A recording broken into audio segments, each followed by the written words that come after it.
Hey, I don't wake up next to Miss Universe every You were the day. one being selfish by depriving Higgins of his walk.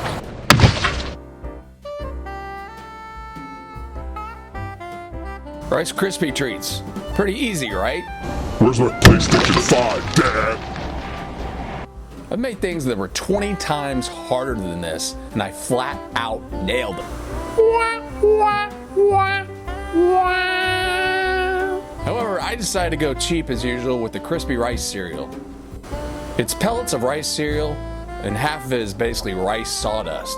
Sometimes generic brands are not nearly as good as their big corporate counterparts. If you've ever bought generic cereal that comes in a bag, you know this. Snap, crackle, pop? Instead, let's have pop, wow, crack. I'm surprised they don't pack these in shipped packages to keep the products dry. It's half the price and 10 times worse. Let's see how this played out. Basically 4 ingredients: melted salted butter, mini marshmallows, Rice Krispies, and vanilla extract. The vanilla extract is a nice touch. Most expensive ingredient in this recipe at $3.50 per ounce.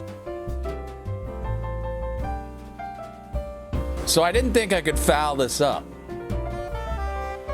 but I kinda did.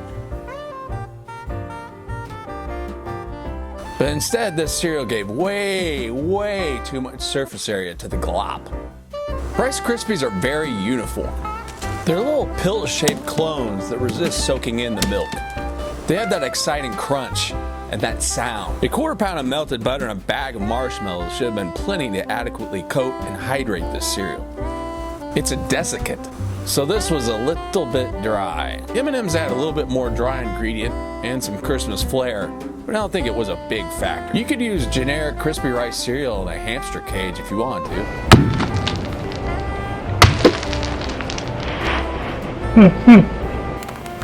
If I did use the cheap welfare cereal again, I'd probably use a stick and a half of butter and a bag and a half of marshmallows.